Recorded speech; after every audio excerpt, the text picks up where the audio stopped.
Hola, estamos con Andrés Usuga. Andrés no es candidato, lo que es un tema que nos va a cambiar un poco el panorama. Andrés, cuéntame, tú eres abogado constitucionalista, entiendo. Así es, doctor Álvaro. Muchísimas gracias por la invitación. Un saludo para ti y para todos los que nos ven a esta hora.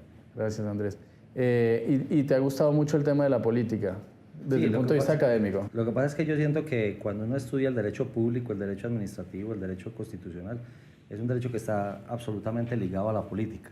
Entonces habrá que entender que las instituciones políticas y las instituciones jurídicas pues surgen directamente desde el Congreso, desde las corporaciones públicas. Entonces se hace necesario también entender, para dejar simplemente esa visión crítica que se tiene en la academia, de entender cuál es la realidad política y que no solamente es lo que uno ve o lee en un libro, sino que cuando uno ya lo entiende desde adentro, pues es menos fácil de lo que podríamos ver los académicos.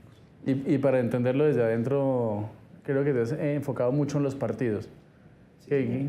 ¿Qué has estudiado de los partidos?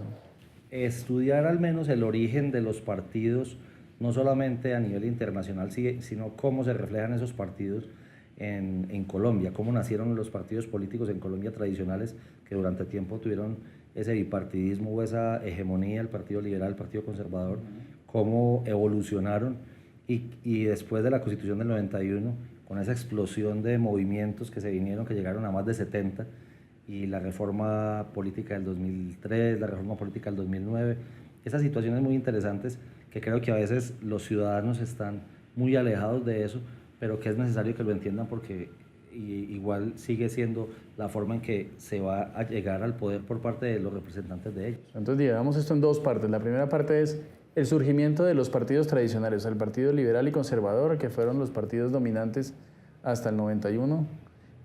Vamos a hablar primero de eso, sí, después si quieres miramos de donde estamos ahorita, que es un poco un caos, que no se sabe muy bien qué pasa y los partidos están todos en crisis. Me parece perfecto. ¿De dónde salen esos dos partidos? ¿Cuáles son las influencias que hay detrás? Yo creo que esa polarización de la que se viene hablando últimamente no es nueva, se inicia básicamente con el mismo tema de Camilo Torres y Antonio Nariño, federalistas, centralistas. Eso después se transforma en otra polarización entre Bolívar y Santander. Ya sabemos pues, cómo termina esa situación.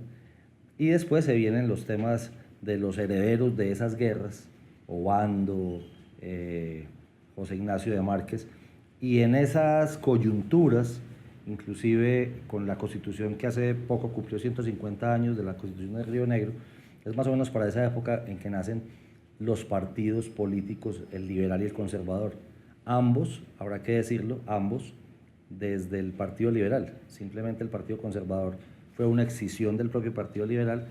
Interesante eso para que escuchen los conservadores. Imagínense, pero con una gran línea sobre la religión, sobre el respeto a los jesuitas en ese momento, sobre el respeto a los bienes de la iglesia. Entonces creo que ahí nace, y en esa coyuntura pues después llegará toda esa cantidad de guerras civiles que se presentan al interior del siglo XIX y que se amainan con la Constitución de 1886 que se hace entre Caro y Rafael Núñez. A veces, digamos, decir esto a un conservador es distinto, pero en realidad la República nació liberal. O sea, lo que la República quería era propiedad privada, libre empresa, libertad de comercio y todas las libertades que durante la colonia no existieron. O sea, la República era una república liberal. Pero liberal en los términos del liberalismo económico, o sea, del liberalismo que se observa en Europa. Sí, del liberalismo económico, exactamente. A veces uno dice República liberal y creen que es como el libertinaje, que es como otro sentido de la palabra liberal. Es que la gente, por ejemplo, no sabe eso, doctor. Eso toca explicárselo a los ciudadanos también y obviamente en clase, que la república, la figura república nace como la primera versión del Estado liberal clásico, no del Partido Liberal, sí, del Estado liberal clásico, que es esa separación iglesia y Estado, esas libertades económicas, y que hoy inclusive puede ser que en Europa lo sigan viendo de esa forma, pero nosotros pues lo terminamos derivando en otras cosas, y hoy un liberal en Colombia es algo totalmente diferente a el partido liberal que se puede ver en alguno de los países europeos. Okay. Cuando me dices que entonces la diferencia fundamental, digamos que articuló la diferencia entre los dos partidos era la relación con la Iglesia Católica, no ni siquiera con la religión, sino con la Iglesia Católica. Sí, en ese momento se convirtió en eso, pero fíjese que por ahí hay algunos grasejos que se dicen acá en Antioquia, donde se dice que la diferencia entre liberales y conservadores era la hora en que iban a misa. Unos iban a las 7 de la mañana y los otros a las 8. Pero bueno, toda esa cantidad de situaciones que se fueron presentando se acumulan, llegan a esa Constitución de 1886, que creo que es en la que nacimos sí, usted y yo. Sí, yo nací bajo el 86. Todos nacimos bajo esa Constitución. Todos no, hay un montón que... Bueno, los muchachos que son alumnos de nosotros no, pero los que nacimos en esa Constitución, creo que estamos entendiendo mucho esa Constitución después de que se derogó 25 años después. Y cuando la empezamos a entender nos damos cuenta que sí, efectivamente era una Constitución que ha sido tachada de conservadora, pero era una Constitución bastante liberal, respondiendo al respeto por la propiedad privada, respondiendo a la separación de la Iglesia y del Estado también, pero como después viene esa república conservadora hasta 1930, entonces, y esas reformas constitucionales de 1910, dicen que el país era muy conservador, o Antioquia, en últimas también decían que Antioquia era un departamento bastante conservador, y creo que no hemos comprendido muy bien qué era ser liberal y en qué consistía ser conservador. Yo lo mencionaba anoche en una tertulia que teníamos también, y es mi mamá, ese es mi mejor termómetro. Yo le decía, mamá, ¿usted qué es? Yo fui liberal y he sido liberal toda la vida. Pero venga, mamá, usted tiene estas características especiales. Sí, pero yo soy liberal.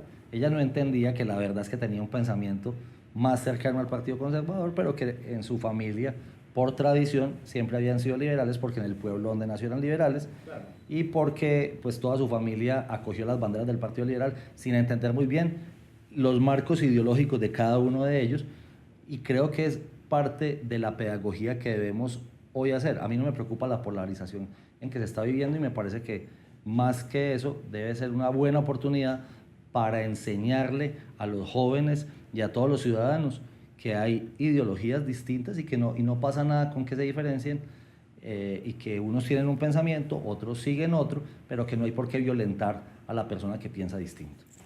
Pero la política en el siglo XX claramente está afectada por ese bipartidismo, ¿no? Entonces, como usted dice, este pueblo es liberal y si hay un conservador, lo sacamos, lo quemamos o hacemos algo con él, y lo mismo en el caso contrario, ¿no? Subía el gobierno de los conservadores con los chulavitas a ver cómo acaban con los liberales, y cuando los otros podían hacer lo mismo, podían hacer. Esa, digamos, corte de la sociedad siempre incortarla. Ahorita están como de moda, ¿no? Es que este es santista y uribista. Yo la verdad no creo que existan santistas, existen gobernistas, o sea, gente que come del gobierno independiente de qué color sea. ¿Contratistas? Contratistas. Sí, pues sí. Nombrados. Y después hay pues otra gente. Y digamos que hay una ruptura más clara ahora en otros términos, pero eso de ver como en la diferencia política un enemigo, ¿usted cree que es muy colombiano o es como...? Yo creo que es muy latino, más que colombiano, pero debemos ir pasando esa puerta hacia la civilidad de efectivamente entender que hay gente que piensa distinto a uno. A mí no me parece grave, a mí no me parece preocupante que haya gente que asuma las banderas de la izquierda. Eso no me parece preocupante. Me parece que de la izquierda, del marxismo-leninismo. Del marxismo-leninismo. El tema es... De lo más a la izquierda, sí. Exacto. Ganen en democracia. Con lo que no puedo estar de acuerdo en este momento es con que a personas que tengan otro tipo de ideología, o que fuera la ideología que uno mismo comparte, le regalen las curules para llegar a ejercer el poder. Con eso no puedo estar de acuerdo. Porque si vamos a ir con igualdad de condiciones, con el principio de la igualdad, con el principio de la libertad, entonces vamos todos, presentamos nuestras ideas, pero los que nos podamos presentar también, porque si tenemos algún tipo de inhabilidad, entonces tampoco podremos presentarnos al ejercicio político. En condiciones de igualdad, y que el pueblo decida. Si en algún momento, yo se lo digo como exmilitar que fui, si el pueblo colombiano, en algún momento, para mí sería muy triste, elige a una persona como Gustavo Petro en el poder, yo sé que las fuerzas militares de Colombia, las fuerzas armadas de Colombia en general, son tan civilistas, están tan formadas para respetar el mando civil, que simplemente rendirían los honores y ya, se acogerían. Usted se me está adelantando un poco a la primera parte, porque de hecho me gustó mucho lo que estamos hablando, vamos a hacer dos partes de esto. Yo a veces pienso que lo que pasó en La Habana es muy parecido al Frente Nacional, o sea, un reparto del poder. Entre dos élites. Entre dos élites. ¿No? O entre la misma élite, porque en últimas... Podría ser la misma. Porque todos se reunían en el Gun Club o en el Jockey Club y hacían los acuerdos ahí. O sea, eran familias que habían crecido juntas, muchas veces emparentadas. O sea, dos élites que dicen, bueno, está bien, dejemos de ponernos a pelear nosotros y más bien repartámonos la torta y dejemos el resto por fuera. Usted, digamos, ese bipartidismo, básicamente, como confrontación ideológica en el Frente Nacional desaparece. Y ya es sencillamente una repartición de cuotas. Entonces me acuerdo que escuché alguna vez que decían, ve, ¿y usted qué partido es? ¿Usted es liberal? Ah, pero muy raro, porque usted es el juez 41 y los jueces 41, los impares son conservadores. Por el partido, inclusive, sí. En la rama judicial. No solamente se repartían los cargos burocráticos en el sector, en la rama ejecutiva, sino que también la rama judicial y cada uno de los jueces. Yo creo que inclusive algunos profesores de nosotros nos enseñaban que fueron jueces en ese momento, juraban por el partido liberal o juraban por el partido conservador. Claro, ellos tomaban posesión de su cargo, era el nombre del partido. El nombre del partido, exactamente. Entonces estaba uno de malas si uno era conservador litigante como soy yo y le caía donde un juzgado liberal o donde un juzgado conservador, entonces ya sabía que perdía el caso. Pero sí, yo creo que esa bipolaridad o ese bipartidismo termina de alguna forma en la Constitución del 91, que si bien uno puede estar de acuerdo o no de acuerdo con ella, ahí se vieron otras expresiones. Hoy nos damos cuenta que no quedó tan bien hecha, que el texto tiene pues muchos problemas, pero habían otras expresiones más allá de ese llamado bipartidismo del Partido Liberal y del Partido Conservador. Claro, de hecho ahí nació la NAPO y salieron algunos grupos. Pues, un poquitico antes. ¿Cierto? Sí, bueno, digamos, nacieron de no encontrar un espacio. Sí, pero nos damos cuenta que está la crisis partidista que toca hasta 2003, 12 años después, con esa reforma política del 2003, donde no aguantaba el país con 70 y punta de movimientos y partidos políticos, se hace la reforma para que se agrupen. Entonces paremos ahí, llegamos se acaba el Frente Nacional, vienen un par de presidentes que siguen en el mismo esquema de repartámonos el poder, la unidad nacional, digamos. El presidente Barco empieza a instaurar un sistema que llama el gobierno de oposición. Eso es una cosa de locos. Dice este señor, ¿cómo así que nos va a repartir los juzgados a nosotros y nosotros también no? Entonces, y después viene la Constitución del 91. Entonces ahora ya... Con el nombramiento que también cambia mucho políticamente, que es con la elección popular de alcaldes en 1988, que creo que es lo que rompe el esquema que venía desde mucho tiempo antes. Sí, me parece muy bien. Claro, en ese momento la gente empieza a votar por su alcalde directamente y no es nombrado por el gobernador, que es nombrado por el presidente. Y se vienen otras dificultades que antes no se tenían, porque antes entonces, como el presidente nombraba gobernadores y el gobernador nombraba alcaldes, había una misma línea ideológica, no habían problemas entre ellos. Una línea de mando clara. Exacto, o eran mínimos. Pero ahora, ya con un alcalde liberal y un presidente conservador, o al revés, ya los problemas de la administración pública se convierten en algo mucho más interesante, y el derecho administrativo, que es, por ejemplo, algo de lo que yo enseño, se vuelve más complejo aún, y con un código contencioso de 1984 que cambia solo hasta el año 2011. Entonces, después del año 91 se vienen esa cantidad de problemas, esa superexplosión o atomización. Explíquenlos que no sepan. En el 91 se cambia la Constitución y la Constitución abre, digamos, el espacio a que haya más representatividad. Que haya más representatividad. Y de ahí sale un montón sale una cantidad de partidos que necesitaban entender cómo funcionaba una democracia que ya estaba un poco más abierta, y en esos 12 años, hasta el año 2003, más o menos llegan a ser 75 partidos o movimientos políticos, hasta que en el año 2003, cuando llega el primer gobierno, el presidente Álvaro Uribe Vélez. 2013. En 2002. 2002. Llega en 2002, presentan la reforma política de 2003, y ese acto legislativo es el que dice: organizémonos un poquito porque esto está muy, muy desordenado. Los partidos de izquierda se agrupan en el polo democrático alternativo para esa época. Gente que estaba en la derecha, en el Partido Liberal, sin entender por qué se les había vuelto el Partido Liberal de derecha, de izquierda, ellos siendo de derecha, crean nuevos partidos, nace el Partido Cambio Radical, el Partido de la U nacerá un poquito más adelante en el 2005, ya con un presidente en el gobierno, y se empiezan a agrupar esas tendencias ideológicas. Pero a pesar de eso... Yo lo interrumpo un poco, porque la percepción que la gente tiene, y digamos que es la mía, es que más que agrupaciones ideológicas, bueno, la del Polo es un poco más clara, pero el resto son más sencillamente acuerdos electorales. Sí. O sea, para acceder al poder y de pronto del poder para una persona en particular. Sí. Mire que en los colores se lo estaban diciendo inclusive. ¿Cuáles son los colores del Partido Cambio Radical? Eran rojo y azul. El lenguaje era, venga que aquí caben tanto los rojos como los azules, los liberales como los conservadores. Y ahí se fue yendo el partido. El Partido de la U nace después. El Partido Liberal continúa, pero entra en franca decadencia. De hecho, hay una cosa con la que no se acuerda la gente, y es que el presidente Uribe, que gana la presidencia en el 2002, no llega con el Partido Liberal, sino con un movimiento que se llama Primero Colombia, si no estoy mal. Pero él era de origen liberal porque él sí había sido gobernador por el Partido Liberal. Sí, y senador por el Partido Liberal. Y senador por el Partido Liberal y alcalde en representación del Partido Liberal para en los 80s, cuando todavía no había... Pero tan liberal como Rafael Núñez, que terminó siendo muy conservador. Exactamente, y como varios más, como los liberales de Río Negro, decimos acá en Antioquia. Entonces, esa reforma del 2003 me parece que es importante porque al menos se vuelven menos las opciones para escoger. En esa elección también estaba la doctora Noemí Sanín, que a pesar de tener un origen conservador, tampoco estaba representando al Partido Conservador, y el Partido Liberal era el único que tenía candidato, que era el candidato Horacio Serpa, que era la segunda vez que ya se presentaba.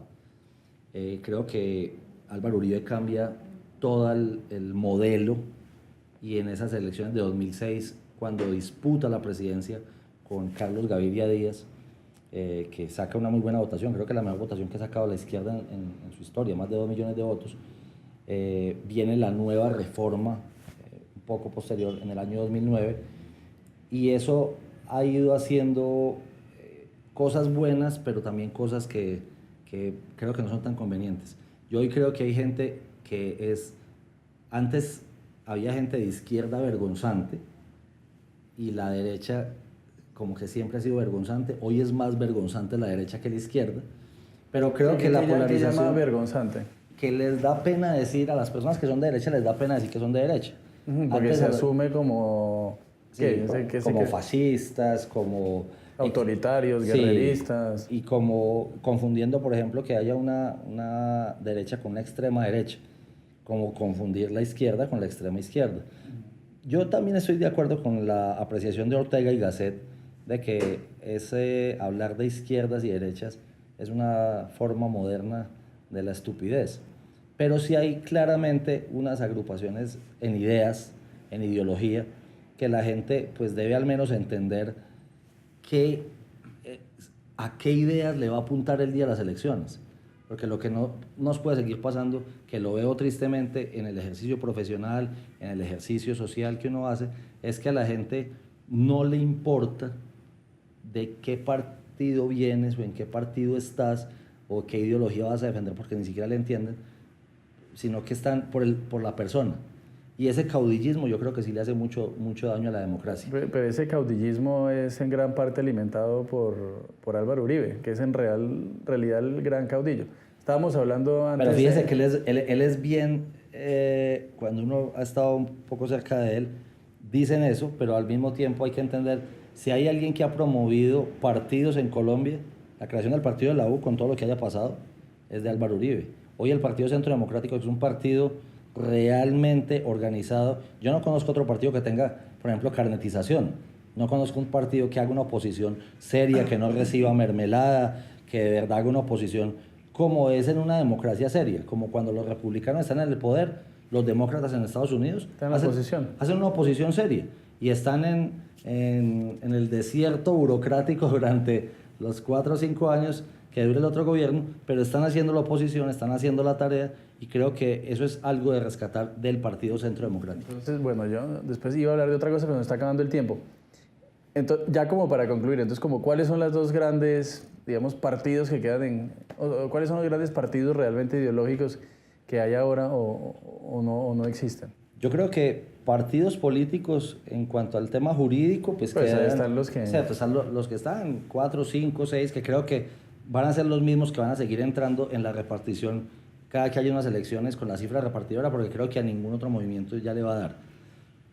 Pero creo que en bloques ideológicos, por hablarlo así, creo que sí hay dos bloques ideológicos en cuanto a los modelos de país y al modelo económico que esté cada persona buscando. Y creo que la conclusión es enseñarle a los ciudadanos, que los ciudadanos puedan entender en qué lado del espectro ideológico quieren ellos que se mueva la dirigencia del país, y por eso vayan a votar conscientemente, y que cuando lleguen a la votación estén entendiendo que este señor después no me va a decir o no me va a salir como salió este presidente tristemente, con algo totalmente distinto a lo que le vendió a los electores en el año 2010. Bueno, ¿y cuáles son esos bloques así para concluir? Yo creería que el bloque de la llamada derecha. De la llamada derecha, o mal llamada derecha, o como sea, que es el respeto por la propiedad privada, el respeto por las libertades clásicas, y el otro modelo que le han dicho últimamente, pues ese neosocialismo, neocomunismo, mucha gente le ha dicho el socialismo del siglo XXI, que es la estatización de toda la empresa, el acabar con la iniciativa privada y el sanganizar, en mi concepto muy personal, a los ciudadanos, entregándole vivienda a punta de subsidio para ver un desastre tan grande como el que se está viviendo en Venezuela, y el que inclusive en otros países también se vive o se va a vivir si no se... Pues fue un gusto hablar contigo, la verdad. Espero que nos acompañes en otra ocasión, en otro video, pero creo que este es un video que va a ser muy interesante para las personas que quieran conocer más de los partidos políticos, de dónde venimos y para dónde vamos. Doctor Álvaro, muchísimas gracias a usted por la invitación, a todos los que nos ven a esta hora. Dios les pague.